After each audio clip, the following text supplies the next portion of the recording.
Tổng hợp các video giả thuyết từ tháng 11 đến tháng 12. Number 1. Chúa tể hentai Franky, thành viên có phong cách dị nhất nhì trong băng mũ rơm nói riêng và thế giới One Piece nói chung. Lần đầu xuất hiện ở chapter 329, Franky đã trở thành kẻ bị ghét với thứ hạng không thua kém vị trí top đầu của anh ở khoản phong cách. Tuy nhiên, sau khi chứng kiến những khoảnh khắc phi thường và tình bạn cao vời vợi của băng mũ rơm tại Enies Lobby, Franky bỗng trở nên yếu đuối lạ thường. Anh khóc như một đứa trẻ, chỉ có điều chân anh hơi nhiều lông. Kể từ khoảnh khắc mặt trời chân lý dọi thẳng vào tim đó, Franky quyết chí giúp Luffy và đồng bọn tẩu thoát khỏi cuộc chiến. Để rồi sau đó, đi theo tiếng gọi của con chim. À nhầm, ý mình là con tim. Franky đi theo phó tá Luffy trên con đường trở thành vua hải tặc. Kể từ đó đến nay, ngót nghét cũng đã hơn 2 năm trong phim, nhưng là khoảng 20 nồi bánh chưng ngoài đời. Nói một chút về tiểu sử của Franky để thấy đây là một nhân vật như bao nhân vật khác trong băng mũ rơm. Điều đó đúng cho tới khi Oda cho ra lò Viver Card của Queen, một nhân vật nhìn phát biết ngay có bà con họ hàng với Franky.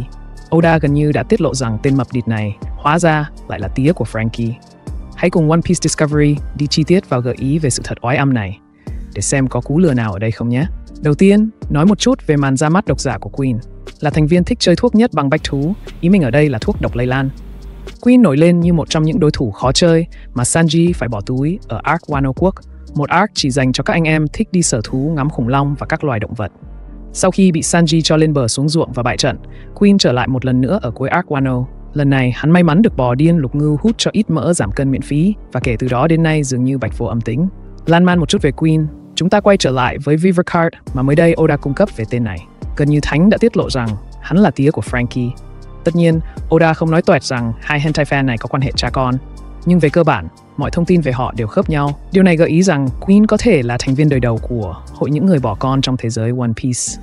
Cụ thể, điều đầu tiên, chúng ta biết rằng Queen là một nhà khoa học với thú vui độ chế bệnh hoạn. Queen không những cho ra đời những loại thuốc độc lạ bình dương có khả năng hóa con người thành zombie, mà còn độ lên người những vũ khí hạng nặng như súng và đại bác. Tuy chúng trông có vẻ tấu hài, nhưng khả năng gây sát thương thuộc hạng không tầm thường. Những thú vui của Queen quả thực khiến mình liên tưởng ngay tới Franky. Kể từ khi chưa mọc lông chân, anh cũng đã phát triển vũ khí ở bên kia bờ biển Water 7. Mỗi ngày trong thời gian làm đệ tử thầy Tom, thay vì học hỏi khả năng siêu VIP bro của thầy, Franky lại tập làm báo đời khi liên tục chế tạo những con tàu chiến có khả năng tàn phá cao và dùng chúng đi phá làng phá xóm. Quả là hai con người chung chí hướng phải không nào? Tất nhiên, điều này là không đủ để kết luận rằng Franky đã bị Queen bỏ cho Tom nuôi khi hắn đến Water 7 vào một khoảng thời gian nào đó trong quá khứ. Nên hãy đến với phần gợi ý thú vị tiếp theo là Queen hiện đã 56 tuổi. Oda cũng tiết lộ rằng Kaido đã đề nghị Queen một vị trí trong băng của mình cách đây rất lâu, và cuối cùng hắn đã chấp nhận lời đề nghị. Tuy nhiên trước đó, Queen đã có một đứa con. Khoảng 36 năm trước, Queen được xác nhận chính thức là đã lên chức tía, tức lấy 56-36, ta có Queen ở tuổi 20 lúc này. Và tình cờ thay, đó cũng chính là năm mà Franky ra đời, khi anh được xác nhận năm nay 36 tuổi. Nếu đó là toàn bộ thông tin chúng ta có, mình sẽ không làm video này. Nhưng câu chuyện này còn hú hồn hơn nhiều. 3 năm sau khi người con trai chưa biết có phải hệ quả của bị đổ vỏ hay không này ra đời, Queen được Kaido rủ dê đi ăn cướp khi gửi cho hắn lời mời gia nhập băng. Tuy nhiên, Queen hoặc là chưa biết mình bị gài đổ vỏ, hoặc là sợ đi tù nên đã từ chối lời mời này và tiếp tục bổn phận làm tía của mình. Đồng thời lúc này, hắn cũng đang làm anh em cây khế với các thành viên trong nhóm Mats. Sau 4 năm nuôi con mọn và sống trong cảnh drama với các đồng nghiệp, Queen quyết định rời nhóm. Lúc này con của Queen được 7 tuổi. Và điều đáng chú ý là hắn không rời Mats để gia nhập băng bách thú. Việc bắt đầu sự nghiệp ăn cướp ở băng này diễn ra muộn hơn nhiều. Có một lý do khác chúng ta vẫn chưa được tiết lộ khiến Queen rời khỏi Mats và mang theo nhóc tỳ của mình đi bụi trong 3 năm, trước khi cách đây 26 năm, tức là năm cuối cùng trong 3 năm đi bụi. Lúc này con của Queen đã 10 tuổi theo dòng thời gian của hắn. Queen quyết định bỏ rơi con trai mình và bắt đầu đi ăn cướp với Kaido. Khi so sánh với Franky thì nó hoàn toàn khớp. Franky hiện tại 36 tuổi, cùng thời điểm Queen có một đứa con. Franky 10 tuổi khi Tom tìm thấy anh trên bờ biển Water 7 và anh nói rằng anh đã bị một tên cướp biển bỏ rơi. Với sự trùng khớp rõ ràng như vậy, mình nghĩ rằng sẽ không khó để đoán người được nhắc đến không ai khác chính là Franky. Ngoài ra, có thể thấy kỹ năng cơ khí tuyệt vời của Franky không phải do Tom dạy. Franky khi 10 tuổi như đề cập phía trên vốn đã biết rất nhiều về việc tạo ra các vũ khí từ đống phế liệu, và kỹ năng về vũ khí cơ khí của Franky cũng là điểm mạnh của Queen. Hơn thế nữa, bạn biết gì không? Họ cũng có sở thích về âm nhạc và khiêu vũ.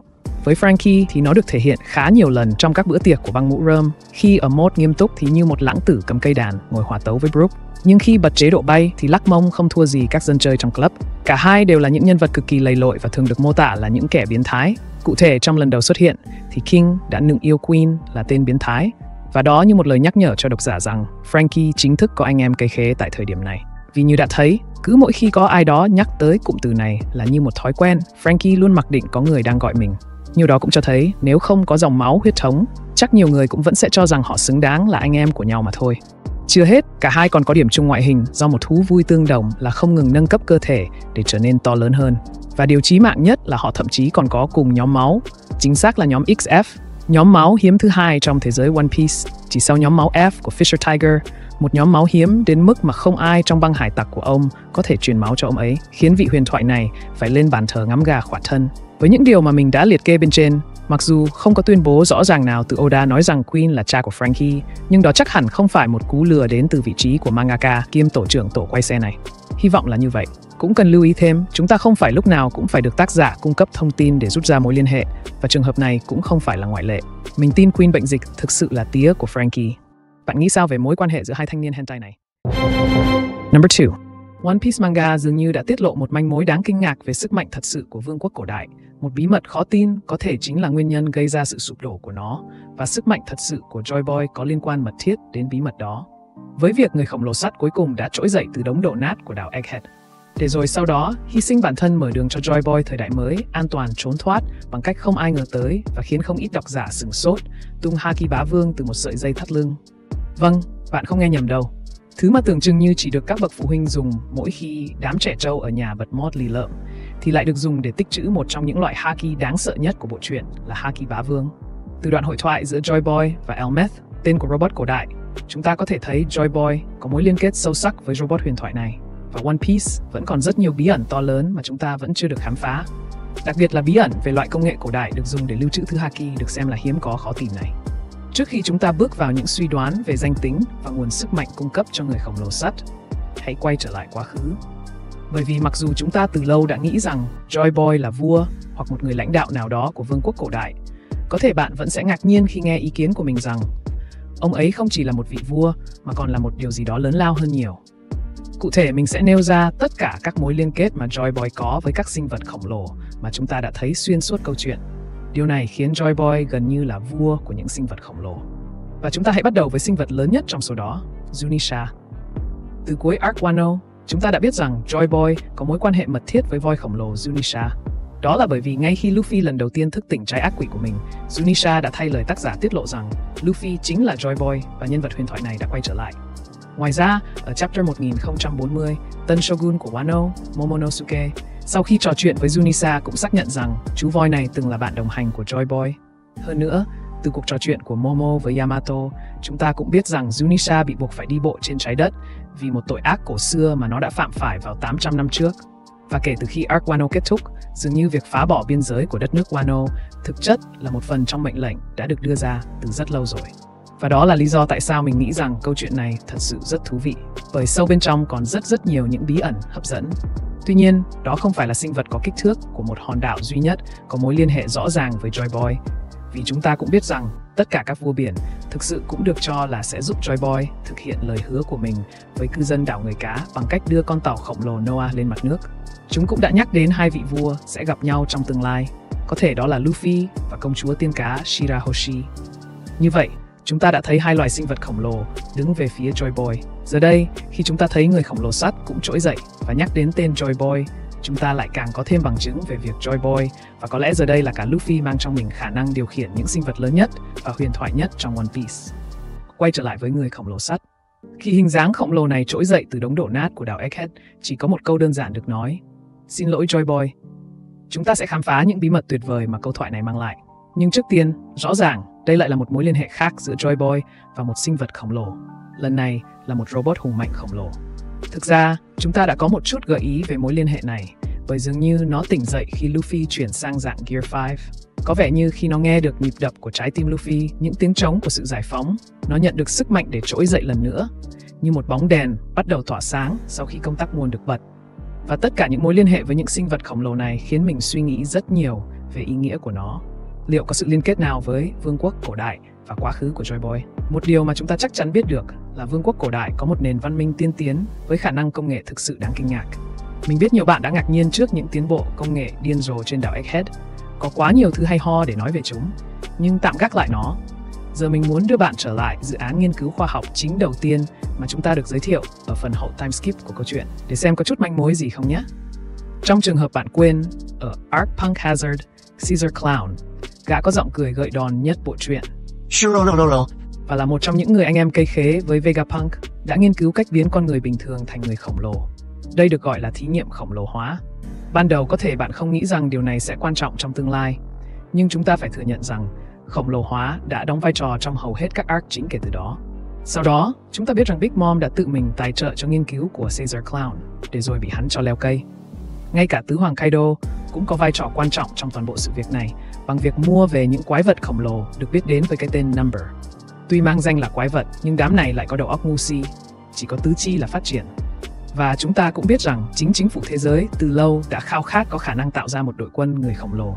Vì như chúng ta đã thấy trong các chapter gần đây, người khổng lồ vô cùng mạnh mẽ và là một trong những chiến binh mạnh nhất trên Grand Line. Điều đó lại càng được khẳng định rõ ràng hơn khi Loki, kẻ vừa mới xuất hiện ở chapter 1130, đã dõng dạc tuyên bố vùng đất của người khổng lồ là vùng đất hùng mạnh và là tổ địa của chiến tranh. Để đạt được mục tiêu điên rồ này, chính phủ thế giới thậm chí đã yêu cầu tiến sĩ Vegapunk thử tạo ra quy trình khổng lồ hóa. Với những mối liên hệ có phần rõ ràng như vậy, mình nghĩ đây là điều mà Oda đã suy nghĩ và cố ý cài cắm trong câu chuyện hàng trăm chapter qua. Hãy quay lại với Joy Boy và Vương quốc cổ đại. Sau tất cả những gì đã diễn ra ở đảo Egghead, chúng ta biết rằng bất kỳ điều gì mà các nhà khoa học hiện nay làm được thì thời cổ đại cũng dễ dàng thực hiện được. Điều đó đã được chính Vegapunk xác nhận. Ông cho rằng Vương quốc cổ đại vượt trội hơn rất nhiều về công nghệ so với những gì các nhà khoa học hiện nay, bao gồm cả ông ấy, có thể làm. Vì vậy, sẽ không ngạc nhiên chút nào nếu biết rằng Vương quốc cổ đại cũng biết bí mật của khổng lồ hóa và đã sử dụng nó cho một mục đích nào đó. Dù đó vẫn còn là một bí ẩn, nhưng chỉ cần nhìn vào các sinh vật khổng lồ mà chúng ta đã đề cập để thấy được tính khả thi của giả thuyết này.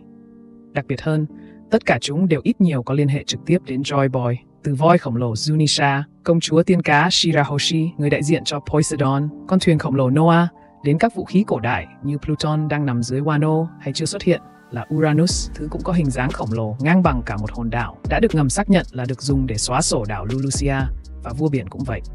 Thậm chí, ngay cả các dạng quái vật thực sự của ngũ lão tinh cũng là những sinh vật khổng lồ. Và chưa kể đến tất cả những thứ điên rồ có kích thước khổng lồ tồn tại trên Grand Line. Vì vậy, sẽ không ngạc nhiên nếu tất cả chúng thực sự là một phần của quá trình khổng lồ hóa từ xa xưa.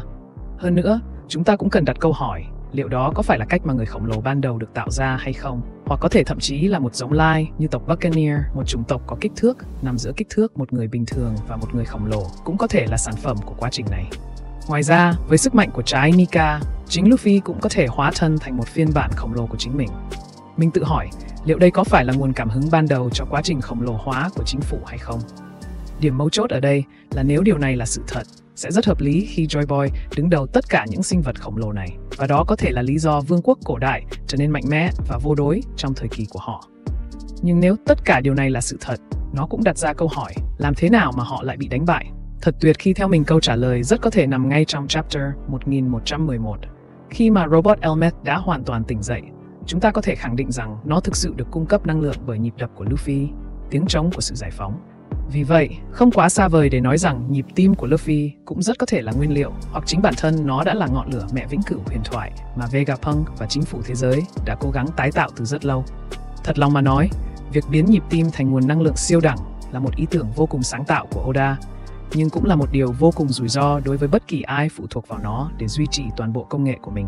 Hãy nghĩ xem, nếu tất cả công nghệ của bạn chỉ hoạt động nhờ vào nhịp tim của một người, thì bạn hoàn toàn phụ thuộc vào sự tồn tại và sức khỏe của người đó để giữ nguồn năng lượng cho cả nền văn minh. Nếu bạn muốn thấy nhược điểm của điều này, hãy tưởng tượng nếu Joy Boy của quá khứ là một người ngây thơ tương tự như Luffy, thì viễn cảnh có ai đó đã thành công phản bội anh để chiếm lấy sức mạnh này là điều có thể xảy ra. Hoặc kịch bản trong một màn hội đồng của 20 vị vua cổ đại với một mình Joy Boy là hoàn toàn khả thi. Khi với cách này, những vị vua cổ đại sẽ không cần phải tốn sức cho những sinh vật khổng lồ phe Joy Boy. Với kịch bản này, mình chợt lóe lên một ý tưởng về cách mà Imu cùng những vị vua khác cô lập Joy Boy. Kịch bản phê cần của mình như sau. 20 vị vua tập kích Joy Boy trong bí mật, sau đó Imu ngăn chặn Joy Boy triệu tập đồng minh. Bằng cách nào? Các bạn có nhớ khoảnh khắc Nika Luffy cạn mana khi đánh với cụ Đô chứ? Sau khi chứng kiến điều đó, Momosuke cũng đã có một bình luận khiến đầu mình nảy số, đó là giọng nói của anh ấy đang mất dần đi. Và không biết từ khoảnh khắc này, có bạn nào liên tưởng đến màn tử hình đậm chất hắc ám của Imu dành cho Saturn không? Đúng rồi đấy, ý của mình là Emu mang trong mình khả năng hút sinh lực hay điều gì đó tương tự. Và khả năng này có thể làm mất đi tiếng trống giải phóng phát ra từ Nika Joy Boy. Để rồi cô lập huyền thoại này với những ai đứng về phía ông. Giả thuyết rất chi là phê cần học, nhưng đầy tính khả thi phải không nào? Tuy nhiên, với mạch truyện đang diễn ra, chưa có ai dám đứng ra đảm bảo những kịch bản trên là chính xác. Vậy nên, hãy xem nó như một trong những ý kiến tham khảo nhé. Cũng phải nói thêm, nếu người khổng lồ sắt có thể tồn tại qua ngần ấy thời gian kể từ thế kỷ trống, thì có lẽ một số công nghệ siêu tiên tiến khác vẫn tồn tại và có thể đang chờ Luffy trên Left Tail. Nếu điều đó là sự thật, thì khi Luffy đến được hòn đảo cuối cùng, anh ta sẽ có khả năng sở hữu một lượng sức mạnh vô cùng to lớn. Tất nhiên, tất cả điều này vẫn chỉ là suy đoán, nhưng Roger đã từng nói rằng ông cần phải chờ đợi Joy Boy sau 20 năm. Nếu Joy Boy, tức là Luffy, là người có thể kích hoạt bất kỳ thứ gì đang nằm trên Left Tail, điều đó hoàn toàn hợp lý.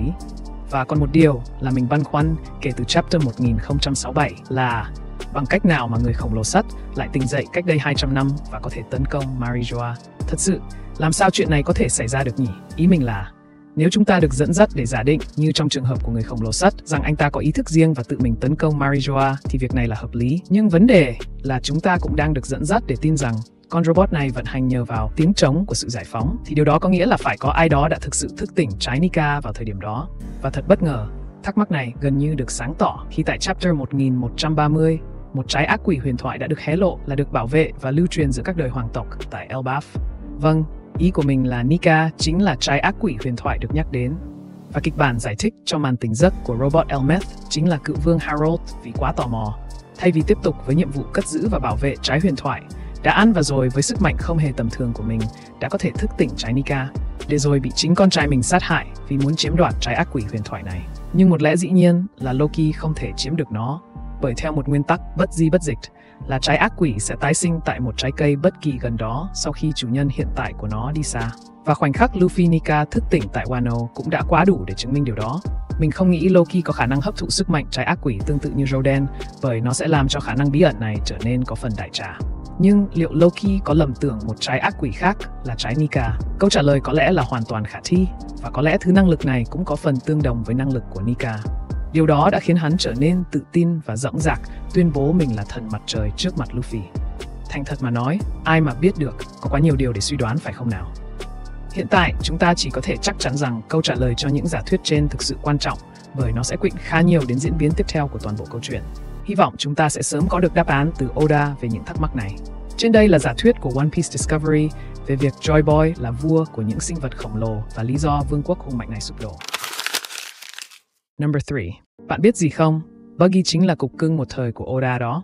Hồi xưa lắc xưa lơ, trong một buổi phỏng vấn, Oda đã thú nhận Buggy là phản diện cưng nhất của mình. Nhưng mà thời thế thay đổi, giờ người ấy trong lòng Oda có lẽ là Rodan rồi. Oda còn bảo nếu được làm hải tặc thì sẽ đầu quân cho băng của Rodan, tên chơi dơ thuộc top đầu One Piece và cũng là kẻ thù chung của biết bao fan của bộ truyện này. Bó tay thật sự. Thôi thì chuyện thăng hạng hay giáng hạng cứ để đấy. Giờ chúng ta cùng ôn lại kỷ niệm xưa, xem ngài Buggy đã tiến hóa như thế nào từ một tên phản diện tay ngang nhé. Đùa thôi, chứ giờ ai dám gọi Buggy đại đế là phản diện nữa.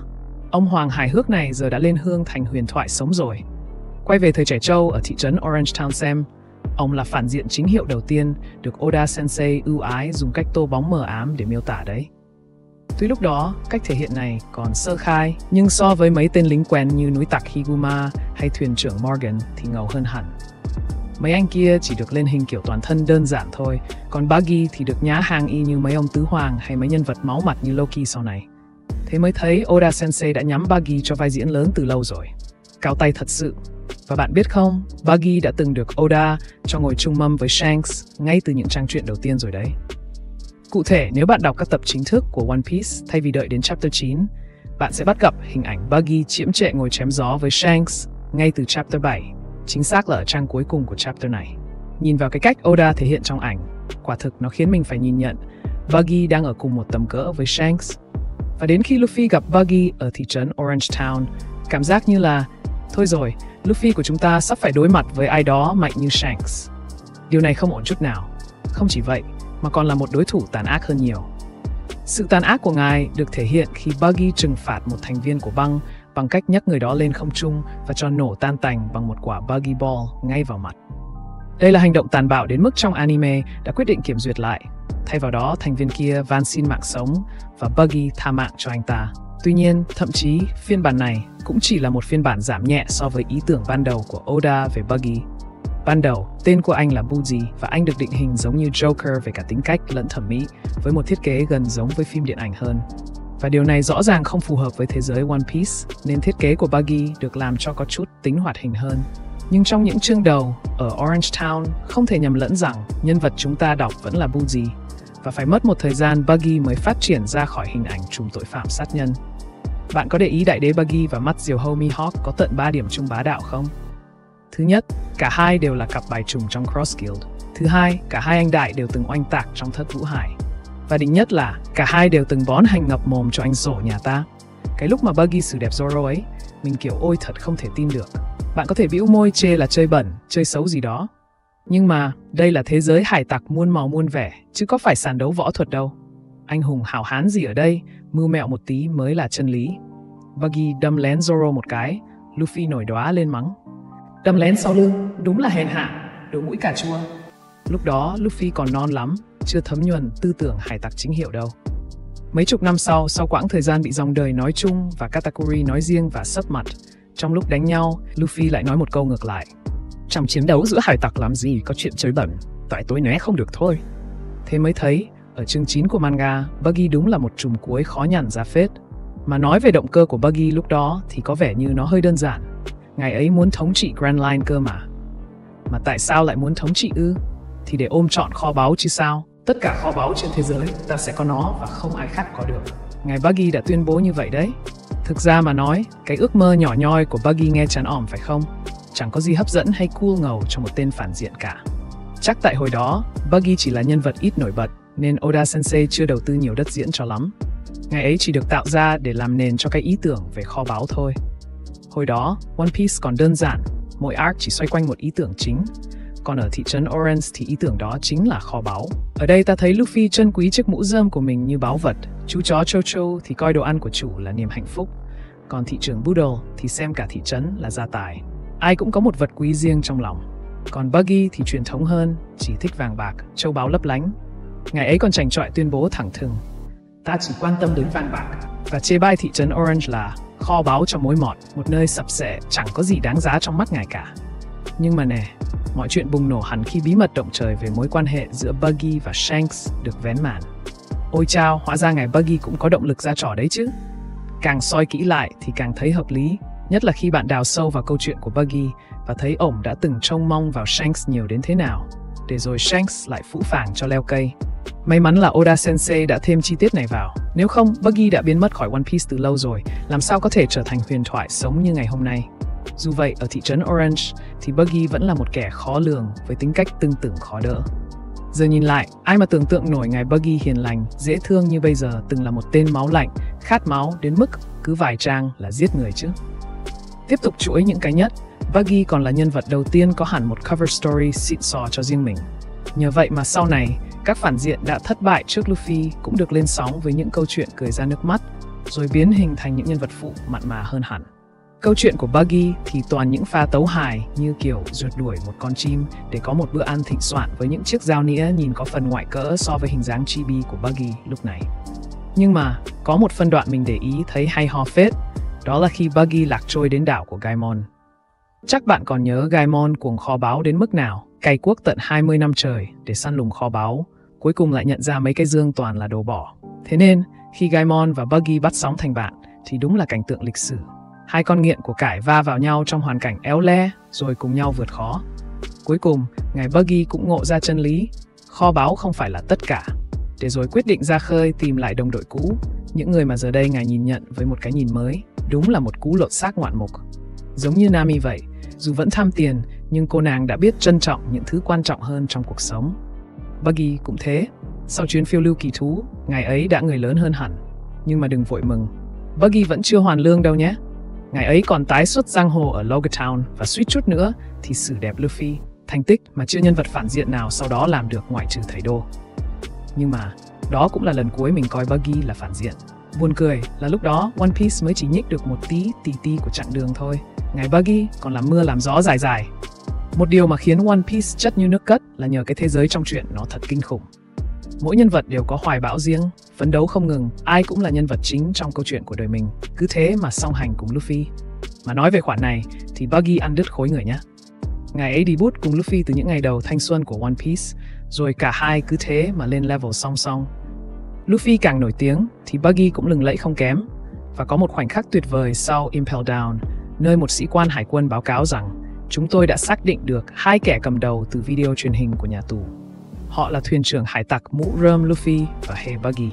Điều này thật tuyệt vì bạn có những nhân vật như Ivankov, Jinbei và Crocodile, những người đều có sự tham gia nhiều hơn, nhưng Buggy lại được ghi nhận tới 50%. Nể thật sự. Sau cuộc chiến, Luffy lên đời thành hải tặc khét tiếng với giá truy nã 400 triệu belly, thì Buggy cũng thăng hạng thành thất vũ hải. Rồi khi Luffy vượt mặt thành tứ hoàng thì Buggy cũng không phải dạng vừa, ẵm luôn chức tứ hoàng với hai đệ tử ruột là Mihawk và Crocodile, đỉnh của Chop. Quay lại Orange Town, ta thấy ngài Buggy cũng nung nấu giấc mộng vua hải tặc lắm nha. Nhưng mà ông giấu nhẹm chứ không dám phô trương. Nghe Luffy nổ về hoài bão của mình, ngài giận tím người mà phản đam. Vậy ta là cái quái gì? Thần của những tên hải tặc à? Thế mới thấy cái sự thèm thuồng vương miện của Buggy, nó nằm vùng kín đáo trong tâm hồn, kiểu như crush mà chưa dám tỏ tình ấy. Vèo cái bao nhiêu năm trôi qua, lăn lộn từ Impel Down đến giờ, Buggy lên hương tự tin thấy rõ. Ngài tự luyến rằng, mình cũng oách xà lách ra phết, làm tứ hoàng rồi tiến tới luôn cái ghế vua hải tặc chắc cũng ngon ăn nhỉ. Cơ mà cái nết nhát gan nó cứ bám giết lấy Buggy. Thay vì hét toáng lên cái tham vọng của mình, ông lại nói bóng gió, tên nào gọi mình là đàn ông thì theo ta quẩy banh nóc thiên hạ. Hôm nay ta sẽ cho dấu trắng ra vã rồi chiếm đoạt cả thế giới. Phải công nhận câu nói lúc đó của ngài Buggy cũng ngầu đét đấy, nhưng mà vẫn chưa đủ đô để đạt được cái đích cuối cùng. Phải đợi đến tận chương 1082, lúc ấy ngài Buggy mới thực sự theo đuổi giấc mơ của mình. Mặc dù trong hồi tưởng chúng ta có thể thấy Buggy đã từng từ bỏ giấc mơ của mình vì quá tin tưởng Shanks. Lý do cho việc này là vì ngài cho rằng Shanks tiềm năng hơn mình rất nhiều, mặc cho ban đầu có vẻ như Buggy ghét người bạn học của mình. Nhưng càng ngày, mối quan hệ của họ dường như càng thân thiết. Không chỉ hải quân mô tả mối quan hệ của họ như tình anh em, mà ngay cả Whitebeard cũng nói rằng ông nhớ hai người họ luôn ở bên nhau. Hình ảnh hai người đứng cùng nhau trên tàu Oro Jackson thật sự làm nổi bật ấn tượng này. Nhưng rồi tại buổi hành quyết của thuyền trưởng, đáp lại tấm lòng của Buggy, Shanks phán một câu có phần phũ phàng. Tôi đổi ý rồi. Buggy sụp đổ như chết đứng. Thử tưởng tượng mà xem. Thay vì tự mình khởi nghiệp với giấc mơ làm vua hải tặc, ngài Buggy lại rót vốn vào công ty của Shanks. Vậy mà ngay khi ngài Buggy all in toàn bộ vốn liếng của mình, Shanks lại tuyên bố giải thể công ty mà không thèm hoàn vốn. Thế là ngài Buggy ra đường tay trắng, cháy túi luôn cái giấc mơ của mình. Cay cú là phải, ngài Buggy ôm hận Shanks và bất cứ ai dính líu đến Shanks. Nói thật, chứ không phải nói quá đâu, Shanks đã phá nát trái tim ngài Buggy tan tành trong khoảnh khắc đó.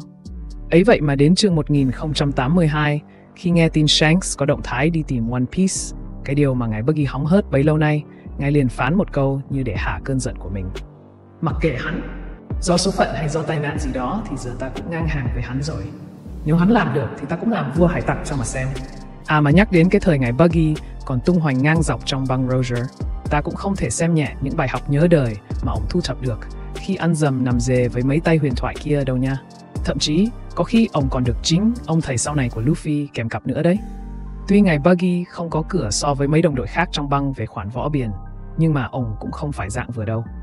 Từng chinh chiến trong những trận đấu của những hải tặc khét tiếng, dù đôi khi không phải do ông muốn chiến đấu, nhưng sau những cuộc chiến đó, Buggy hầu như chẳng hề hấn gì. Những kinh nghiệm sống còn trong những trận chiến như vậy chắc chắn đã khắc cốt ghi tâm trong ông rồi. Đặc biệt hơn nữa, ngài Buggy còn sở hữu một trái ác quỷ xịn sò hết nước chấm, không chỉ cho phép ông lơ lửng trên không, mà còn giúp ông né được mấy đòn sấm sét của mấy ông tướng như Zoro với Mihawk. Buggy còn có một siêu năng lực bá đạo mà ông học lỏm được từ Luffy nữa chứ. Đó là cái sự may mắn vô đối. Dù nguy hiểm cận kề, ngài Buggy vẫn luôn tìm được đường sống trong chỗ chết. Dù là bị dí bởi thánh hành Smoker, bị sét đánh, bị Mihawk chém, hay thậm chí bị Aokiji đóng băng, Buggy luôn thoát ra khỏi những tình huống này một cách kỳ diệu và đôi khi còn được hưởng lợi từ khó khăn đó. Quay lại với phát ngôn gây sốt của Buggy, chúng ta có thể thấy cuối cùng thì ngài cũng dũng cảm thổ lộ giấc mơ của mình một cách chân thật nhất. Bởi vì lần này, ông quyết tự thân vận động chứ không thèm dựa dẫm vào ai nữa. Sau hơn 1000 chương mãi chẳng chịu lớn, cuối cùng ngài Buggy cũng dám bước đi những bước đầu tiên. Thế là ông lột xác hoàn toàn, trở thành một nhân vật đáng gờm, khiến ai nấy đều phải nể phục. không phải là một nhân vật phản diện trong lần này, mà là một đối thủ. Thánh Oda cũng ưu ái ngài Buggy, không đóng khung ổng vào cái mác phản diện chính hiệu như Arlong, Crocodile, Doflamingo hay Enel đâu. Buggy quá out trình rồi, làm sao mà nhốt ổng trong mấy cái hộp nhỏ xíu đó được. Nếu bạn so sánh Buggy phiên bản lỗi trước đây với ngài Buggy phiên bản mới ở chương 1082 thì đúng là trời vực cách xa. Đó là lý do vì sao theo mình, trong dàn phản diện của One Piece, ngài Buggy chắc chắn là người có màn lột xác ngoạn mục nhất. Trên đây là những suy nghĩ của mình về việc Oda đã và đang âm thầm nâng cấp sức mạnh, cũng như vai trò của Buggy trong suốt câu chuyện. Number 4. Thế giới One Piece của Oda đã sản sinh ra một dàn nhân vật phản diện ấn tượng. Điều dễ hiểu với một bộ truyện manga đồ sộ như vậy. Bàn tay tài hoa của Oda không chỉ nhào nặn nên những nhân vật chính diện đầy sức sống, mà còn khắc họa một cách rõ nét khía cạnh tâm lý của những kẻ phản diện. Khi nhắc đến những cái tên phản diện đình đám nhất One Piece, người ta thường nghĩ ngay đến thanh niên có giọng cười thương hiệu Doflamingo, ngài cá sấu bị nghi vấn giới tính Crocodile, hay người thầy bất đắc dĩ thích chơi đẹp nhưng toàn thắng bằng ăn gian Kaido. Chúng ta dường như đã vô tình quên mất thần đằng Enel, một nhân vật cũng tuyệt vời không kém. Enel đã để lại dấu ấn sâu đậm trong Sky Island Saga trước khi bị Luffy ký đầu bằng cục vàng to tổ tràng trong tay, thứ mà ngày nay có giá trị cao ngất và không dễ để có được. Dù sở hữu sức mạnh đáng gờm và vai trò quan trọng trong arc này, Enel dần bị chìm vào quên lãng. Một phần có lẽ là bởi chuyến hành trình tại Skypiea bị kẹp giữa hai phần hấp dẫn khác là Alabasta và Water 7. Và vì thế, Skypiea đã bị xem như là một thung lũng giữa hai đỉnh núi này. Ý mình không phải thung lũng này đâu nhé. Nhưng gần 20 năm sau khi kết thúc, nhiều độc giả nhận ra rằng đây hóa ra lại là một trong những phần quan trọng đến không ngờ. Và Enel cũng không phải là ngoại lệ. Vì vậy hôm nay, chúng ta sẽ cùng soi kỹ tên này để xem có những nguyên do nào dẫn đến màn trở lại đáng chờ đợi của kẻ đã từng được xem là một vị thần này không nhé. Tóm tắt một chút về arc Skypiea, Luffy và những đồng đội của cậu lần đầu tiên đặt chân đến đảo trên trời, nơi họ gặp gỡ một tộc người đặc biệt được gọi là Skypians. Tộc người mà khi được gặp có lẽ khiến không ít người tưởng mình đã lên bàn thờ ngắm gà khỏa thân. Không lâu sau, người hâm mộ cũng được giới thiệu về Shandians, một tộc người khác đến từ vùng đất cổ Shandora. Lần này thì Luffy cùng đồng đội lại như được hóa thân vào những nhân vật được lên chuyến tàu trở về quá khứ, nơi chỉ có các chiến binh mặc khố chạy lon ton ngoài đường. Qua thời gian, Oda đã dần tiết lộ câu chuyện phức tạp về cuộc xung đột giữa hai tộc người này, vốn bị xỏ mũi bởi thần bịp Enel. Được xem như thần của Skypiea, Enel trở thành nhân vật phản diện chính của arc này. Lớn tiếng nổ mình là vị thần tối cao, tên này ban hành những phán quyết khắc nghiệt lên cả người Skypians và Shandians, áp đặt quyền lực của mình một cách tàn nhẫn. Là một đối thủ đáng gờm, Enel sở hữu sức mạnh của trái ác quỷ Goro Goro no Mi, một trái ác quỷ mang tính thần thánh, cho phép hắn hóa thân thành Set và kiểm soát nó theo ý muốn. Tuy nhiên, Luffy với cơ thể cao su và chiến thuật đánh nhau không não của mình đã trở thành khắc tinh tự nhiên của Enel và cũng là vị anh hùng của Skypiea. Nhờ khả năng miễn nhiễm với Set, Luffy đã cho Enel biết thế nào là bố của thần, khiến tên phản diện này phải show ra bộ mặt đã từng là trend thịnh hành trong làng meme như thế này. Sau khi vã sấp mặt Enel, Luffy giành lại tự do cho Skypiea và ngăn chặn sự hủy diệt mà người dân ở đây đã từng lo sợ. Cuối cùng, Ganfall, vị thần trước đây của Skypiea, trở lại ngôi vị của mình và hòa bình đã được lập lại giữa hai tộc người. Arc Skypiea không chỉ là một cuộc phiêu lưu có phần mới mẻ và kỳ lạ, mà còn mang đến cho người xem một nhân vật phản diện đầy sức mạnh và tính giải trí. Những yếu tố đặc sắc trong cuộc hành trình này thường dễ bị bỏ qua do khía cạnh đã nói ở trên, nhưng chúng thực sự đã góp phần làm nên sức hấp dẫn đặc biệt của Skypiea. Về phần mình, Enel có lẽ có màn ra mắt thuộc dạng đáng sợ nhất và độc đáo nhất trong toàn bộ One Piece, bởi vì ban đầu chúng ta không thực sự thấy hắn và phải một thời gian sau mới có cơ hội chạm trán tên này. Chỉ có những dấu vết về quyền lực thần thánh của hắn khiến chúng ta không khỏi tò mò và lo lắng cho các đồng đội của Luffy khi phải đối đầu với một kẻ có quyền năng như vậy. Lần đầu tiên chúng ta cảm nhận rõ sự hiện diện của hắn là khi Nami đang thả mình tận hưởng không gian tự do trên mây, vô tình lạc vào Upper Yard. Ở đó, cô chứng kiến hành động của thần, một tia sét hùng mạnh đùng đùng giáng từ trên trời xuống, trông vô cùng bí ẩn và đáng sợ, và thứ mà chỉ có thần thánh thực sự có thể dùng này được dùng để trừng phạt một kẻ tội đồ. Khoảnh khắc Nami đối mặt với sức mạnh của Enel cũng mang nhiều ý nghĩa. Oda đã tinh tế chọn Nami là nhân vật đầu tiên được thị kiến Enel. Trong băng mũ rơm, cô là người thực tế trong tính cách lẫn sức mạnh, luôn nhìn mọi thứ bằng lý trí và bản năng sinh tồn, nhưng đồng thời cũng dễ bị tổn thương bởi giới hạn chịu đựng của một con người bình thường. Bản chất ấy khiến Nami trở thành nhân vật lý tưởng để có phản ứng một cách chân thực và hoang mang trước quyền lực siêu nhiên của Enel. Với Nami, đại diện tiêu biểu của một con người bình thường trong băng, sự xuất hiện của Enel buộc cô phải đối diện với những điều vượt ngoài lẽ thường.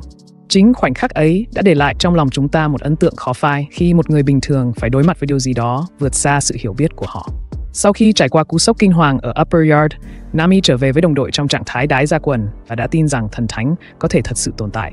Sự hiện diện của Enel và sức mạnh ở trên của hắn đã khiến cô không còn dám nghi ngờ. Điều đáng lo hơn là nếu những vị thần thực sự tồn tại thì quả thật là toang, bởi lẽ băng mũ rơm đã vô tình chọc giận họ.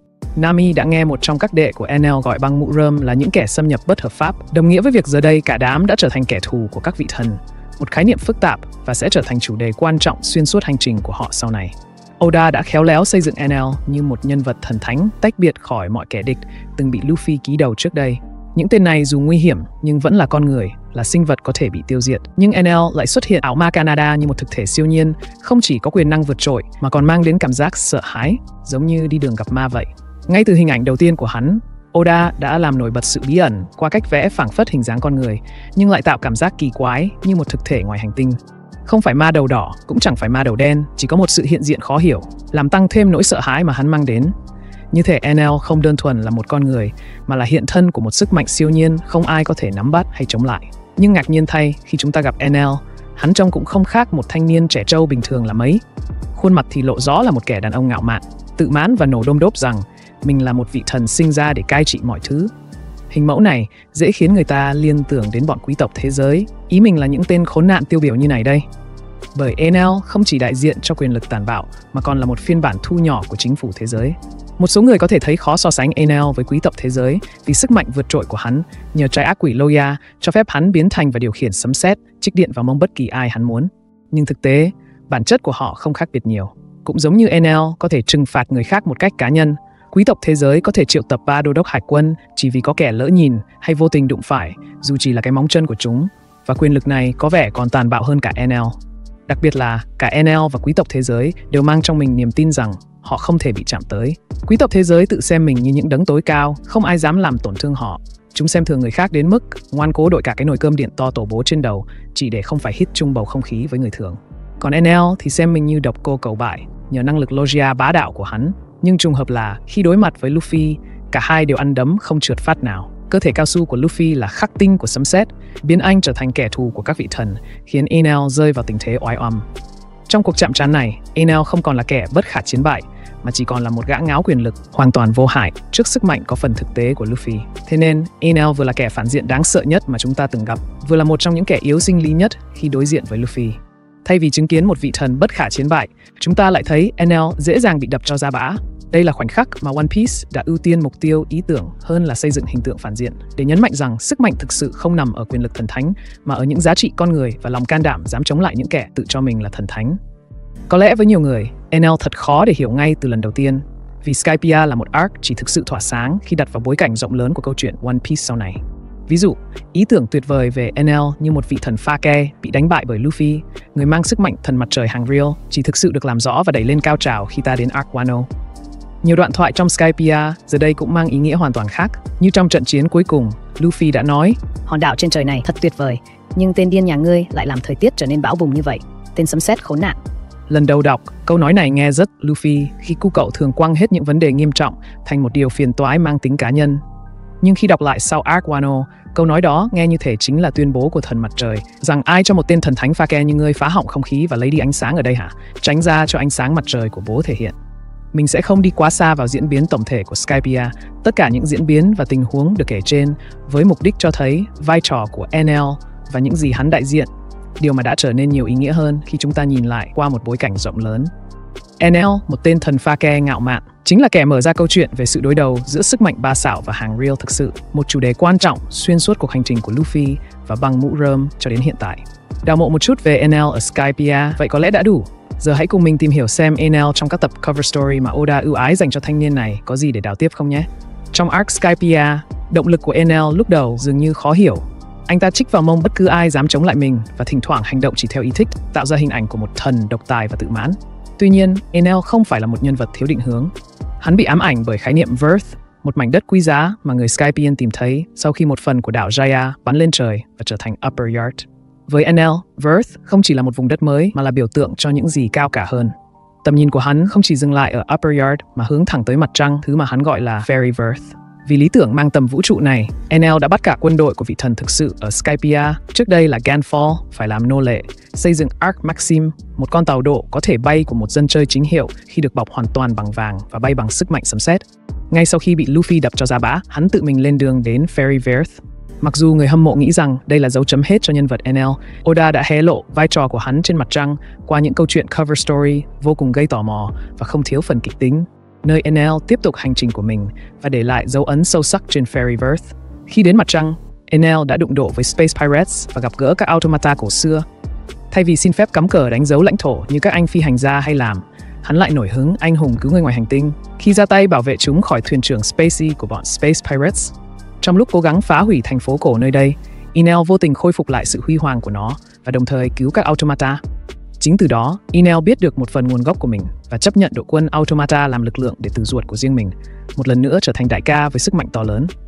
Việc Enel vô tình va phải một trong những bí mật lớn nhất của thế giới đã ám chỉ rằng hắn sẽ còn đóng vai trò quan trọng trong tương lai. Chủng tộc của Skypians, Shandians và Birkans với lịch sử từ thế kỷ trống trở về trước có một vai trò rất quan trọng trong câu chuyện của One Piece. Bí ẩn mà Enel nắm giữ về nguồn gốc của những chủng tộc này có thể thay đổi cách nhìn của chúng ta về toàn bộ thế giới One Piece. Khi được hỏi về khả năng quay trở lại của Enel, Oda vẫn giữ kín, nhưng nhiều khả năng Enel sẽ tái xuất mạnh mẽ hơn.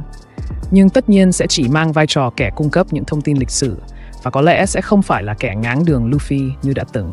Bởi Luffy của hiện tại đã mang trong mình sức mạnh của một vị thần đúng nghĩa, thứ có thể khiến cậu có khả năng nắm trong tay cả sấm sét và quăng nó đi với mục đích gây sát thương. Mình sẽ không ngạc nhiên nếu trường hợp Enel trở lại với tâm thế của kẻ đối địch. Hắn sẽ trở thành Usopp thứ hai trong thế giới One Piece, khi mà Luffy sẽ nắm đầu tên này, tương tự như cách mà Zoro đã quánh nhau với Kaku bằng thanh kiếm Usopp trên tay ở Arc Water 7.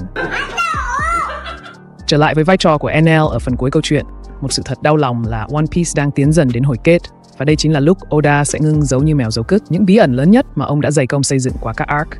Nguồn gốc của trái ác quỷ, những bí ẩn về thế kỷ trống và sự tồn tại của các chủng tộc có cánh nói riêng và toàn bộ chủng tộc tồn tại trong thế giới One Piece nói chung, tất cả đều sẽ được đưa ra ánh sáng. Những điều này như đã nói sẽ chắc chắn mở ra cánh cửa cho sự trở lại của Enel, một nhân vật có liên quan mật thiết đến những bí ẩn đó và có mối liên hệ bất ngờ với tiến sĩ Vegapunk. Bởi như đã biết, những cỗ máy tự động mà Enel gặp trên mặt trăng được tạo ra bởi một cư dân của đảo Karakuri, cũng là nơi Vegapunk sinh ra. Trên đảo Egghead, người hâm mộ cũng đã thấy những cỗ máy này đang phục vụ Vegapunk. Mối liên hệ này rõ ràng là một điểm mà Oda sẽ đào sâu vào phần sau của câu chuyện. Dù Vegapunk có thông minh đến đâu, ông có thể chưa biết hết về automata, về các chủng tộc có cánh và sự thật, về lý do tại sao họ từ mặt trăng đáp xuống trái đất. Đây chính là lúc Enel có thể xuất hiện trở lại. Và với vai trò mới này, Enel hứa hẹn sẽ mang theo những bí mật đáng chờ đợi về các chủng tộc còn chưa được làm rõ, thứ có thể còn có một mối liên hệ nào đó với các biến cố trong khoảng thời gian thế kỷ trống mà chúng ta đang ngày đêm tìm hiểu. Thật là một sự trở lại đáng mong chờ phải không nào? Number 5. Ý chí của Đi. Cái thứ gì đó bí hiểm hơn cả công thức bún bò của bà Tám đầu ngõ, khiến fan One Piece từ già đến trẻ mất không biết bao nhiêu nồi bánh chưng để ngồi tìm đáp án. Tốn công tốn sức vậy, nhưng cuối cùng chúng ta được gì? Một dấu chấm hỏi to đùng.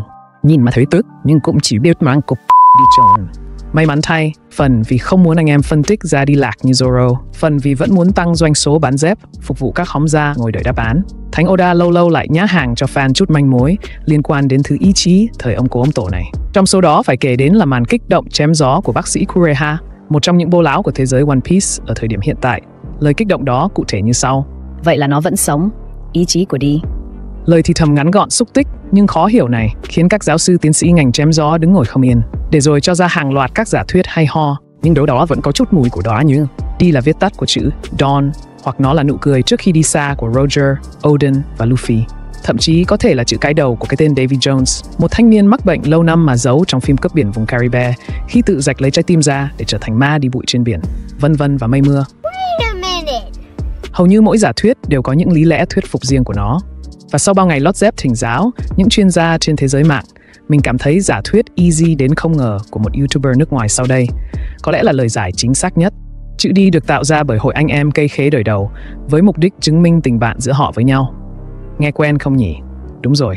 Đó chính xác cũng là màn cấp chứng chỉ hành nghề ăn cướp dành cho Vivi của băng mũ rơm thông qua ký hiệu X trên tay. Một trong những khoảnh khắc đã từng mang đến rất nhiều cảm xúc cho người hâm mộ. Hải Phòng không lòng vòng. Mặc dù xe mình biển 86, hãy vào luôn phần chính của video để các bạn hiểu tại sao mình lại cùng tần số với giả thuyết này nhất nhé. Có một điều khá thú vị là Có vẻ như chữ D không giới hạn ở bất kỳ loài, chủng tộc hay nền văn minh nào. Dù phần lớn những người mang chữ D là con người, nhưng chúng ta cũng biết về một chủng tộc khổng lồ có chữ D trong tên. Đại diện tiêu biểu cho chủng tộc này là Saul, người thay mặt Oda tạo công ăn việc làm cho các anh em chém gió bằng cách đùng đùng lăn ra bất tỉnh mà chưa rõ nguyên nhân. Ở cuối chapter 1131, việc Saul và thậm chí là cả các thiên long nhân cũng mang D trong tên cho thấy rằng bất kỳ ai cũng có thể sở hữu chữ cái này. Ngoài ra chúng ta cũng thấy không có một hệ tư tưởng cố định nào với những người mang chữ D. Họ có thể là anh hùng vĩ đại của thế giới như Garp, nhưng cũng có thể làm tổ trưởng tổ chơi dơ như Marshall D. Teach hay Rodan. Điểm chung duy nhất giữa những con người này là họ đều quẩy banh nóc khắp thế giới, hoặc nếu không thì cũng là những con người vĩ đại. Quay lại với trọng tâm chính của video, khoảnh khắc đáng nhớ của Vivi cùng Luffy và băng mũ rơm đời đầu. Bạn nhớ nó diễn ra ở arc nào không? Đó là Alabasta, một trong những arc tấu hài và hấp dẫn nhất. Vì sao nó hấp dẫn nữa? Nghe sự thật sau để thấy tại sao mình lại nói như vậy nhé. Như những thông tin đã tiết lộ, One Piece là bộ truyện mà Oda ban đầu chỉ dự định kéo dài trong 5 năm. Điều này đúng vào thời điểm bắt đầu. Nhưng Oda đã từ bỏ kế hoạch đó trong hoặc sau saga East Blue. Bởi ông đã quá say mê với việc vẽ các khoảnh khắc của Nami, Robin và... Ý mình là vẽ thế giới One Piece nhiều hấp dẫn và thú vị. Tuy nhiên, Oda vẫn có ý định kết thúc series trong một khoảng thời gian hợp lý. Điều này có nghĩa là chúng ta cần phải soi kỹ hơn mọi thứ trong giai đoạn đầu của One Piece. Bởi các arc đầu tiên đã được Oda thiết kế để chứa đựng tất cả những gì cần thiết cho phần kết của câu chuyện. Đó là lý do tại sao trong giai đoạn cuối hiện tại của One Piece, chúng ta lại thấy những yếu tố từ thời chưa mọc lông chân ngồi xem One Piece xuất hiện trở lại với vai trò quan trọng. Ví dụ, những người khổng lồ Elbaf xuất hiện trước đó, nay lại ngoi lên ở Egghead. Hay tầm ảnh hưởng ngày càng lớn của chị đẹp Vivi, người mà ngay lúc này có thể là nhân vật quan trọng nhất nhì trong toàn bộ series. Đó cũng là lý do hôm nay chúng ta sẽ nhìn lại arc đầu tiên của câu chuyện. Vì có thể do quá mê mẩn với các pha đánh nhau cùng những cô nàng nóng bỏng mà chúng ta đã bỏ lỡ nhiều câu chuyện thú vị đấy.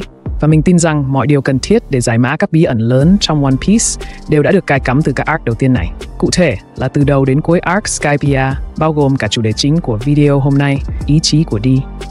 Điều hay ho đầu tiên mà mình muốn nhắc đến là hình ảnh Robin và Cobra bước vào lăng mộ ở Alabasta. Chúng ta thấy là một khung cảnh hùng vĩ. Mặt trời được thể hiện ở trung tâm và xung quanh là hình ảnh của một con chó rừng và một con chim ưng.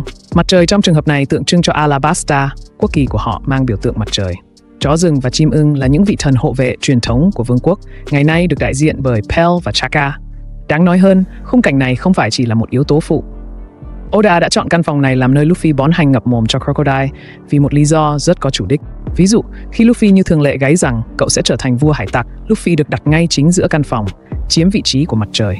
Đây là một trong những ám chỉ đầu tiên về việc não cao su sở hữu sức mạnh của thần mặt trời Nika, và với việc Luffy thật sự đã trở thành vị thần trong truyền thuyết này. Rõ ràng đó là một khoảnh khắc ý nghĩa với Alabasta khi vị thần của họ đang thực sự đứng ra chiến đấu giúp họ. Sau đó, trong một arc lớn tiếp theo là Skypiea, tên gọi thần mặt trời lần đầu tiên được nhắc đến như phần không thể thiếu của một xã hội có mối liên hệ trực tiếp với vương quốc cổ đại. Đồng thời, đây cũng là lần đầu tiên Oda minh họa Luffy với bóng dáng của hình tượng Nika kinh điển. Từ những dữ kiện trên có thể thấy, hầu như tất cả các yếu tố lớn và những bí ẩn cốt lõi đều đã được Oda chuẩn bị một cách đầy đủ và hoàn toàn có thể thực hiện việc kết thúc bộ truyện theo kế hoạch ban đầu. Nhưng cuối cùng, như đã nói, Oda thay đổi kế hoạch và biến One Piece thành câu chuyện nhiều đời thế hệ xem nhất. Vì vậy, thay vì viết phần kết ngay từ arc đầu tiên, Oda đã nhẹ nhàng cài cắm rất nhiều câu trả lời vào chúng. Điều này nghĩa là ý chí của D cũng hoàn toàn có thể được hé lộ ở đây. Trong arc Alabasta, sau khi đối mặt với Bon Clay, một kẻ địch có thể biến hình thành bất kỳ ai, thậm chí trong trường hợp của Nami là toàn bộ cơ thể, Vivi và băng mũ rơm đã vẽ chữ X trên tay để chứng minh rằng họ không phải hàng pha ke. Ban đầu, chữ X chỉ là một biểu tượng để định vị hàng real, nhưng cuối cùng đã biến thành một thứ lớn lao hơn rất nhiều so với dự định ban đầu của cả nhóm. Để không bị chính phủ thế giới phát hiện Vivi từng đi hành nghề ăn cướp, băng mũ rơm đã không làm điều gì quá công khai như hét to hay nói lời tạm biệt theo cách truyền thống. Do đó, họ sử dụng chữ X để gửi một thông điệp bí mật rằng dù Vivi chọn ở lại Alabasta, chữ X này là minh chứng vĩnh cửu rằng Vivi là bạn và thực sự là một thành viên của băng mũ rơm. Từ khoảnh khắc này, giả thuyết đặt ra là ý chí của D cũng có một ý tưởng tương tự. Theo giả thuyết của YouTuber này, 800 năm trước, một nhóm hải tặc đã nghĩ ra một cách đơn giản và đầy cảm xúc để truyền tải một thông điệp, thứ đã định hình cả các thế hệ sau này khi chữ cái D được truyền lại qua thời gian. Người mang chữ D cổ xưa nhất được biết đến hiện nay chính là Nefertari Lily, tổ tiên của Nefertari Vivi, người mà băng mũ rơm đã tạo ra biểu tượng chữ X vì cô. Theo một cách tương tự, Lily có thể là lý do mà biểu tượng chữ D được tạo ra. Gia tộc Nefertari và vương quốc Alabasta từng là một trong 20 vương quốc sáng lập nên chính phủ thế giới, công khai bem nhau với vương quốc cổ đại. Tuy nhiên, có khả năng để gửi tín hiệu vũ trụ cho Joy Boy rằng bà đứng về phía ông, Lily đã ký tên trong các bức thư với cái tên Nefertari D. Lily. Giống như cách mà giới trẻ hiện nay nói chuyện với nhau bằng những từ lóng, người tối cổ nhìn vào chẳng hiểu cái ma gì cả. Và nó đã hiệu quả, bởi trải qua ngần ấy năm, Imu vẫn là người tối cổ. Hoặc deep hơn thì có thể là kẻ bị cắm sừng. Mặc dù vậy, Imu vẫn giấu dốt rằng hắn ta hiểu ý nghĩa của chữ D. Hắn chém gió trước vua Cobra như sau: chữ D là tên của những kẻ không đổi trời chung với ta. Những kẻ mang chữ D thời đại này chỉ là những kẻ tối cổ như ta đã từng. Ahihi. Tuy nhiên, do sai lầm lớn của Lily 800 năm trước, bọn học giả và một vài tên khác đã lấp liếm được gì đó. Chính vì thế, chúng kích động các cuộc săn lùng Poneglyph để tìm kho báu. Nếu không có sai lầm của Lily vào ngày định mệnh này, những di tích ghê tởm gọi là Poneglyphs đã không bị vương vãi khắp thế giới. Đó có thể là một bất cẩn, hoặc là một ý đồ có chủ đích. Vì ở trong hang đã lâu, Imu đành phải nhờ Cobra khai sáng. Nói ta nghe tên đầy đủ của Lily được viết trong bức thư cổ mà ngươi tìm thấy là gì? Và Cobra đã trả lời: Nefertari di Lily. Imu chợt thấy đầu mình như có thêm 2 chiếc sừng. Hắn nổi khùng thọt Cobra khiến vị vua này phải đi xa. Điều này ngụ ý rằng Imu không biết Lily sở hữu ý chí của D. Và theo cách mình hiểu, chữ D là bằng chứng cho việc Lily đã để hắn cũng như chính phủ thế giới leo cây, và việc phân tán các Poneglyphs hoàn toàn không phải là một sai lầm. Chúng đã được phân tán có chủ đích. Nếu bức thư chỉ đơn giản là ký tên Nefertari Lily, không có chữ D, thì sự kiện này của quá khứ có thể chỉ là một tai nạn. Nhưng điều này cho thấy chữ D đã hoàn thành vai trò của nó một cách hoàn hảo. Imu có thể đã đánh hơi được gì đó, nhưng lớp vỏ bọc mà nó mang lại cho Lily đã khiến Imu mất đến 800 năm mới có thể khám phá ra. Và điều này rất quan trọng, vì nếu Imu đã biết Lily là D, thì có lẽ hắn đã xử đẹp Alabasta. Lily không phải là kẻ có tội, tất cả chỉ là một sai lầm lớn. Vì vậy, hắn sẽ để cho gia tộc Nefertari được yên, vì cuối cùng họ vẫn trung thành với chính phủ thế giới. Và Imu đã bị cho leo cây như vậy. Nhưng như đã nói trước đó, mình nghi ngờ rằng chữ D ban đầu không phải là một đặc quyền của toàn bộ vương quốc cổ đại, mà giống như chữ X trong thế hệ ngày nay, chữ D là chứng chỉ đi ăn cướp dành cho thủy thủ đoàn của Joy Boy. Và điều này có thể ngụ ý rằng mỗi người mang chữ D ngày nay đều là con cháu của những tổ nghề ngành cướp biển. Với lý do này thì ngoài Nefertari Lily trong thủy thủ đoàn của Joy Boy, có thể đã có một Monkey, một Gold, một Trafalgar, một Jaguar, một Portgas và có thể là còn nhiều thành viên khác nữa. Nhưng rồi bạn sẽ đặt câu hỏi, tại sao lại là chữ D? Chữ X không phải đơn giản và thông dụng hơn sao? Khi mà nó thường được dùng để đánh dấu vị trí hay đại diện cho hình xương chéo trên cờ hải tặc. Nhưng mà khoan, mấy cái đó sau này mới có. Bạn quên Joy Boy là tổ nghề hải tặc à? Vì vậy ý tưởng mà mình hiện đang thích nhất là chữ D đại diện cho một nụ cười, thứ mà các thanh niên nào đó thường làm sau một buổi tập luyện hít thở. Và điều này trở nên điên rồ hơn nữa, vì trong thời hiện đại, nếu bạn kết hợp chữ D và chữ X lại với nhau, bạn sẽ có biểu tượng cảm xúc XD, một mức độ vui sướng còn cao hơn nữa, và có thể hiểu là ở level của những anh em đập đầu điển hình. Quả là trùng hợp nhỉ. Vấn đề mà mình còn băn khoăn là có 2 gia tộc D mà mình đã bỏ sót, đó là gia tộc Marshall và gia tộc Rocks. Một kẻ đứng gần sẽ thấy hôi và một kẻ đứng gần sẽ thấy sợ. Nếu giả thuyết trên đúng, câu hỏi đặt ra là tại sao lại lòi ra 2 cục thịt dư này? Có lẽ nào là đã có nhiều hơn một Judas trong thủy thủ đoàn của Joy Boy? Vì chúng ta có cả gia tộc Marshall và gia tộc Rocks là những thành viên không hoàn toàn đứng đắn trong xã hội. Và Saint J. Garcia Saturn đã trực tiếp đề cập đến dòng dõi của Blackbeard trong suốt sự kiện tại đảo trứng. Katharina Devon tuyên bố rằng Marshall D. Teach là đặc biệt và Saint Saturn đáp lại, cũng như dòng máu của hắn.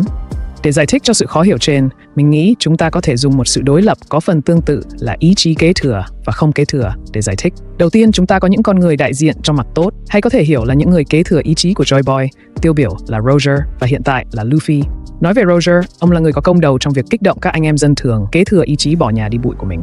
Dường như ý chí này không thể ngừng lại. Những ước mơ của con người, sự lên xuống của thời đại, chừng nào con người còn tìm kiếm câu trả lời cho tự do, những điều này sẽ không bao giờ ngừng tồn tại.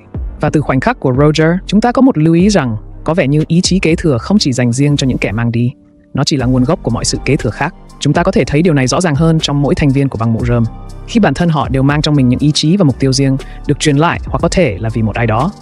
Robin có ý chí của O'Hara, Chopper có ý chí của bác sĩ Hiluluk và Zoro có ý chí của Kuina, vân vân. Thêm vào đó, các nhân vật phụ cũng thường xuyên thể hiện sự kế thừa này, như Carrot kế thừa ý chí của Pedro, hay Yamato cố gắng cosplay Kozuki Oden, không những ý chí mà còn cả giới tính của ông. Nhờ đó mà chúng ta được thỏa mãn con mắt với hình ảnh này. Và trái ngược với ý chí này, chúng ta có một thứ gần như không bao giờ được nhắc đến, nhưng vẫn luôn tồn tại xuyên suốt câu chuyện. Đó là khái niệm ý chí không kế thừa, và cũng là tiêu đề của chương 625. Đây là chương mà nữ hoàng Otahime bảo vệ Saint Mosgard và cầu xin công dân của đảo người cá đừng dạy thù hận cho con cái của họ. Vậy nên, ý chí kế thừa không chỉ trải qua các thế hệ một cách hoàn toàn, nó cũng tồn tại những ý chí bị lung lay được tạo ra bởi quyết định từ những kẻ thuộc dòng dõi của hai phe đối lập này.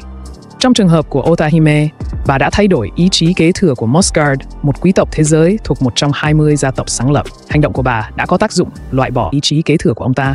Điều này công bằng mà nói, cuối cùng dẫn đến việc Mosgard bị cho lên đoạn đầu đài. Nhưng theo một góc độ nào đó, có thể xem như Mosgard đã hoàn toàn thành công. Không những trong việc cứu Shirahoshi một bàn thua trông thấy, mà còn thay đổi được nhìn nhận của độc giả chúng ta.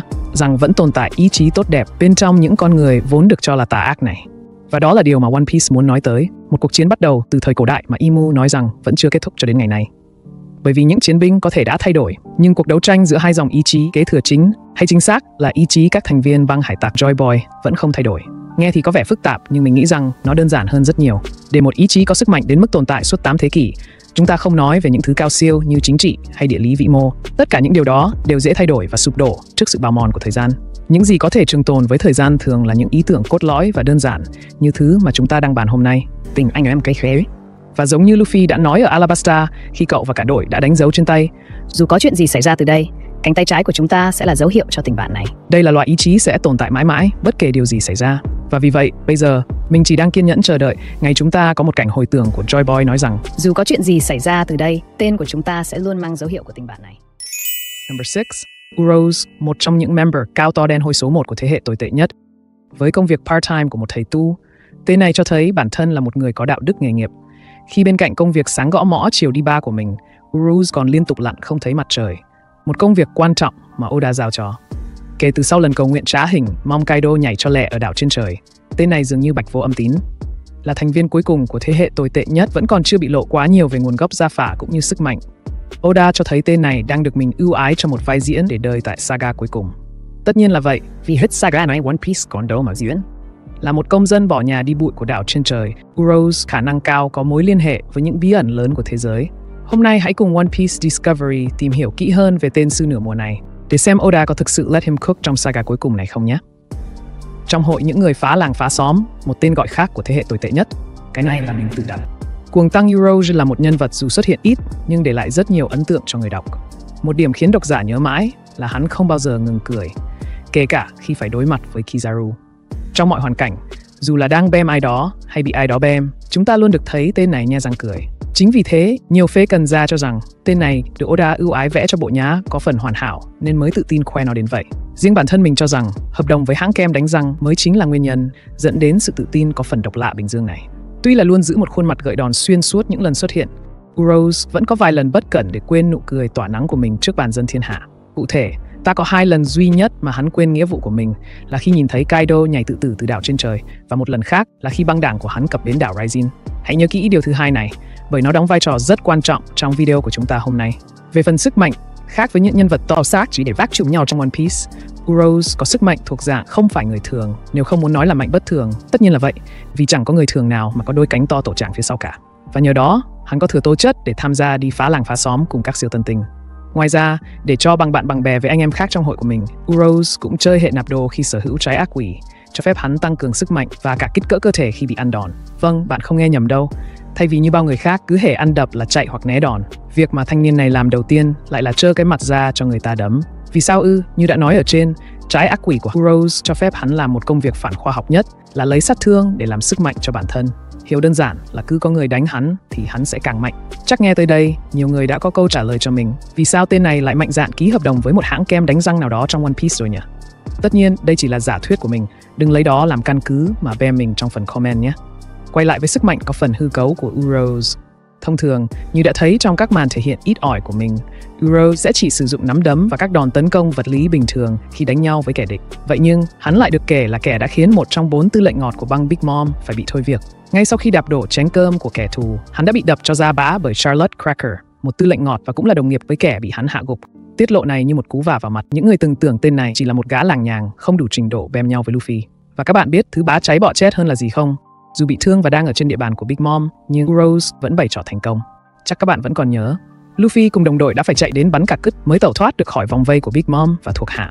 Để làm được điều đó, họ không chỉ để Pedro hy sinh đáng tiếc, mà còn phải bỏ lại Jinbei. Ai cũng biết hoàn cảnh đó khó khăn đến mức nào. Ngay cả Luffy, sau khi bị Katakuri hành cho lên bờ xuống ruộng, dù đã thắng cũng trở nên ngáo đá. Cậu ra lệnh cho Jinbei, dù có chết cũng không được chết. Cảm giác nó nhức nhức cái đầu. Một yêu cầu có phần gây lú đến từ vị trí vị thuyền trưởng không não băng mũ rơm. Nói rông dài về quá trình tẩu thoát của Luffy để thấy không phải Uros quá siêu VIP Pro hay sao. Và đến bây giờ, tuyệt chiêu bí ẩn mà tên này đã dùng để bày trọ thành công trong cuộc đối đầu đó vẫn còn là một ẩn số. Có lẽ nào Oda còn ban cho hắn khả năng lăng ba vi bộ, một tuyệt chiêu chỉ dành cho các anh em thích chọc chó hay các anh hùng trong các phim trưởng mà chúng ta thường xem trong quá khứ. Quá là đáng mong chờ lời giải đáp cho điều này phải không nào? Soi về sức mạnh nhiêu đó có lẽ đã đủ. Giờ thử xem tên này có gì hay ho để đào sâu ở khía cạnh tính cách không nhé. Không biết Urosh có đi massage trá hình và bị bắt quả tang hay không, mà người đời lại ưu ái gọi hắn với cái tên mỹ miều là thầy tu sa ngã. Có lẽ vì cảm nhận được tấm lòng này, nên để đáp lại, hắn đã tự tin khoe cá tính bằng cách bê nguyên tượng của một con quỷ Oni khổng lồ lên mũi tàu làm biểu tượng đại diện cho chiến thuyền Hanjomaru của mình. Và như đã thấy, bức tượng không chỉ là quỷ Oni đơn thuần mà nó còn có cánh và đeo một vòng hạt tổ trảng trên cổ của nó.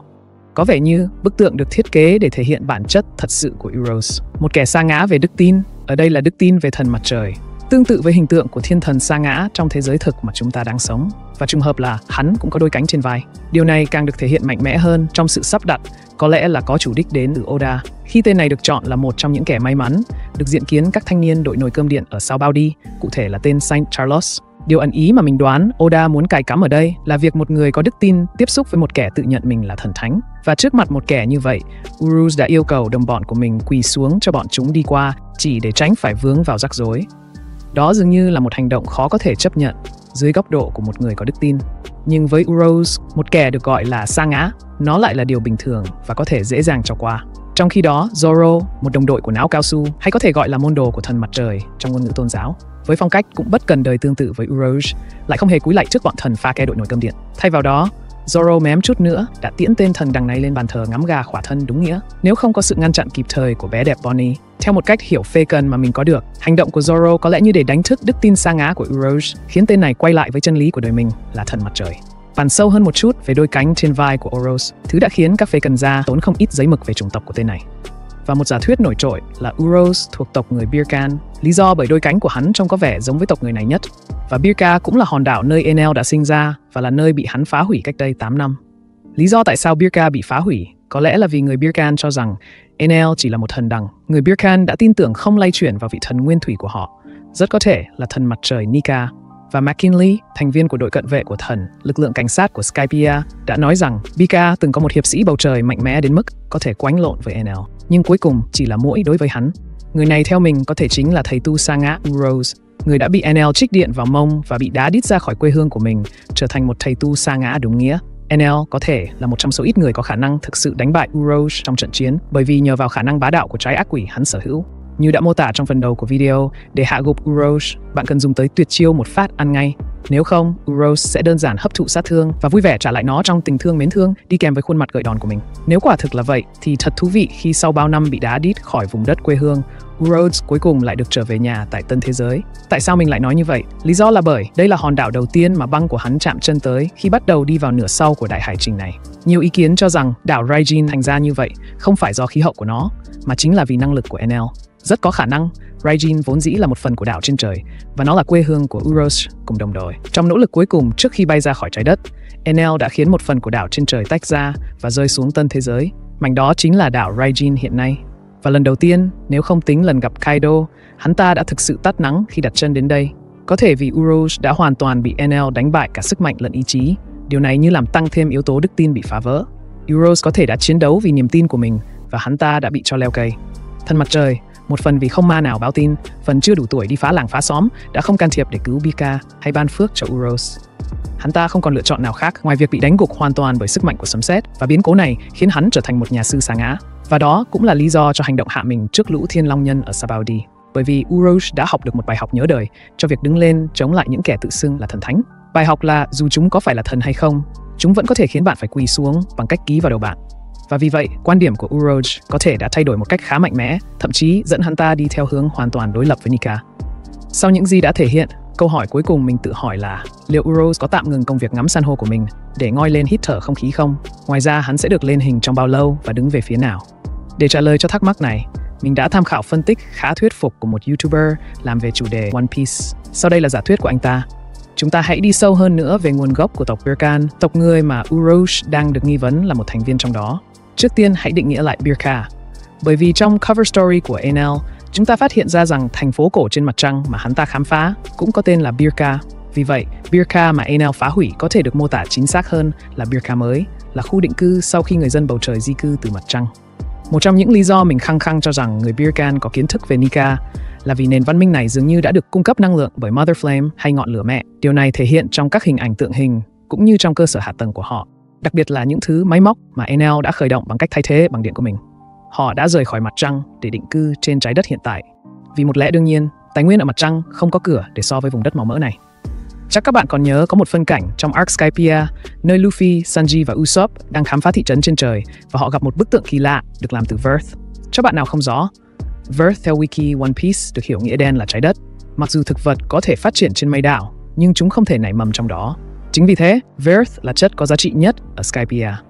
Vì Upper Yard có nồng độ Verth lớn nhất ở Skypiea, nên nơi này được coi là vùng đất linh thiêng. Đất ở Upper Yard và bản thân Upper Yard có nguồn gốc từ đảo Jaya ngay bên dưới Skypiea. Ban đầu, Upper Yard chỉ là một phần của hòn đảo, nhưng sau khi một knock upstream xuất hiện bên dưới Jaya, nó đã đẩy phần đất này lên Skypiea. Chính vì câu chuyện có phần hư cấu này đã khiến cho một trong những thánh nhỏ đời đầu của One Piece, Norland, bị cho lên đoạn đầu đài. Và vùng đất này nói chung hay bức tượng Verth nói riêng, theo lời Konis, là một vật thể được tôn thờ vĩnh cửu. Đó là nguyên nhân khiến các chủng tộc trên Skypiea đánh nhau sứt đầu mẻ trán, tất cả là vì muốn trở thành chủ sở hữu của vùng đất đã từng là một phần của Jaya trong quá khứ này. Và Enel cũng không phải ngoại lệ, hắn cũng muốn là vua của vùng đất này. Nhưng vì đó chỉ là một vùng đất nhỏ, nên Enel quyết định đi tìm Fairy Verth thực sự. Xui rủi cho hắn, thay vì xuống Jaya phía bên dưới để tìm, hắn lại mò lên mặt trăng, vùng đất mà ban đầu cả dòng họ cụ tổ nhà hắn đã từ bỏ để xuống trái đất. Một sự lựa chọn đi vào lòng đất đến từ vị trí của thần đằng Enel. Quay lại với Uruz, nhân vật chính của chúng ta ngày hôm nay. Hắn ta có thể thực sự có một giấc mơ rất giống với Enel, bởi vì đây là vật thể được tôn thờ vĩnh cửu đối với cư dân của bầu trời. Vì vậy, mục tiêu của hắn có thể cũng là tìm kiếm Verth vô tận huyền thoại, làm điều chính xác như những gì Enel đã làm. Nhưng Uruz lại có cách tiếp cận theo mình nghĩ là nước đi hoàn toàn đúng đắn, chọn đi xuống và tìm kiếm ở vùng đất dưới chân mình. Có lẽ đó là một khao khát mà hắn đã có từ khi còn là một đứa trẻ. Bởi vì chúng ta có một hình ảnh của Uruz thời trẻ trâu đang cầm một viên đá, cho thấy rằng hắn có thể đã có một khao khát hoặc ám ảnh với vùng đất này, giống như Enel. Và bạn biết đấy, việc tìm kiếm dưới đại dương xanh là một ý tưởng mà Enel chắc chắn không bao giờ nghĩ tới. Bởi làm sao một nơi linh thiêng như vậy có thể tồn tại dưới chân hắn ta, một tên tự cho mình là thần thánh? Để trông thực sự ngầu thì nó phải ở trên cao, đó mới là lãnh địa của một vị thần. Và dường như sau khi bị Enel đánh bại, Uruz đã quyết định đi tìm vùng đất của mình. Một phần cũng không còn chỗ nào để đi, một phần vì khao khát cháy bỏng tương đồng với Enel. Một trong những khoảnh khắc gây sự chú ý cho mình khi theo dõi Uruz ở hòn đảo trên trời là phần người kể chuyện nói trong một vùng trời nào đó. Như thể có nhiều vùng trời, tương tự cũng có nhiều vùng biển. Và điều này khiến mình cảm thấy như có cả một thế giới ở trên đó mà chúng ta vẫn chưa chạm tới. Ví dụ, đây là một địa điểm gọi là nhà ga khinh khí cầu, một hòn đảo trên trời được nâng đỡ hoàn toàn bởi những quả bóng bay, một nơi mà chỉ những anh em đập đóa mới có thể tưởng tượng ra được. Những gợi ý mà mình đã liệt kê cho thấy chúng ta vẫn còn khá nhiều điều để khám phá về vùng đất phía trên của thế giới này. Và chính những bí ẩn này dẫn mình đến với giả thuyết về lý do cho sự trở lại của Uruz ở saga cuối cùng sau đây. Theo mình, nếu ý nghĩa cho câu nói mang đến bình minh thực sự của thế giới là bằng cách giảm mực nước và trở lại mức trước thế kỷ trống, đồng thời chiếu ánh sáng rực rỡ lên vùng đất đang bị mắc kẹt trong bóng tối này, thì đó cũng là lời giải mà Uruz đang ngày đêm tìm kiếm với mục tiêu khám phá ra Verth, huyền thoại vô tận. Điều này khiến hắn vô tình trở thành một đồng minh rất tự nhiên của Luffy, khi cu cậu cũng đang trên con đường tiến tới ngày đập vỡ alo bọn đội nồi cơm điện và phá hủy Hồng Tuyến để thực hiện lời hứa đưa đảo người cá lên đất liền. Vùng đất còn có cái tên cổ đại đang bị che giấu, Verth. Và còn một điều đặc biệt nữa, rằng Uruz có khả năng xuất hiện thậm chí là ngay tại Arc Elbaf này. Vì như đã thấy trong những chapter gần đây, Yggdrasil hùng vĩ và to lớn chắc chắn dư sức vươn đến độ cao của các hòn đảo trên trời. Ít nhất là vậy. Thế nên, việc bỗng nhiên thấy một thanh niên cao to đen hôi chơi trò cầu tuột đang thả mình từ đảo trên trời xuống Elbaf thông qua đường nhánh cây là điều hoàn toàn có thể xảy ra. Bạn thấy sao về ý tưởng có mùi hơi cần trên? Bình luận dưới video để mình tiếp chiêu nhé. Cảm ơn các bạn. See ya. Đừng quên bấm ngay nút like và subscribe để có thể theo dõi những video mới của mình dễ dàng hơn nhé.